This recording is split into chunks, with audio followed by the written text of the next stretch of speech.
एक दिन गौतम बुद्ध अपने शिष्यों के साथ एकदम शांत बैठे हुए थे। उन्हें इस प्रकार बैठे हुए देख शिष्य चिंतित हुए कि कहीं वह अस्वस्थ तो नहीं है। एक शिष्य ने उनसे पूछा कि आज वह मौन क्यों बैठे हैं, क्या शिष्यों से कोई गलती हो गई है।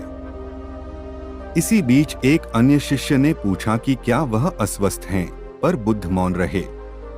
तभी कुछ दूर खड़ा व्यक्ति जोर से चिल्लाया, आज मुझे सभा में बैठने की अनुमति क्यों नहीं दी गई है। बुद्ध आंखें बंद करके ध्यान मग्न हो गए। वह व्यक्ति फिर से चिल्लाया, मुझे प्रवेश की अनुमति क्यों नहीं मिली।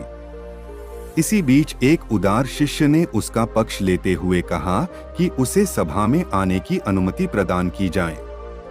बुद्ध ने आंखें खोलीं और बोले, नहीं, वह अछूत है, उसे आज्ञा नहीं दी जा सकती। यह सुनकर शिष्यों को बड़ा आश्चर्य हुआ।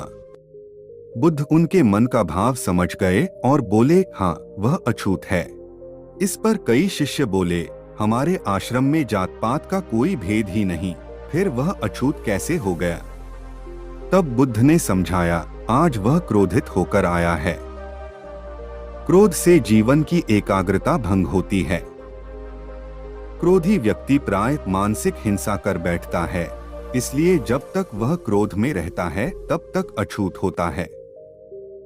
इसलिए उसे कुछ समय एकांत में खड़े रहना चाहिए।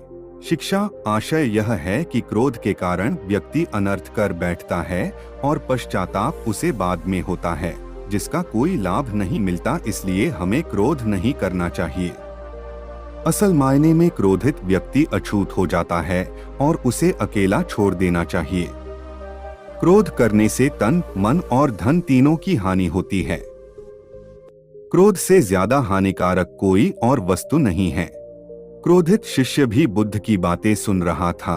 पश्चाताप की अग्नि में तपकर वह समझ चुका था कि अहिंसा ही मनुष्य का महान कर्तव्य व परम धर्म है। वह बुद्ध के चरणों में गिर पड़ा और कभी क्रोध न करने का प्रण लिया।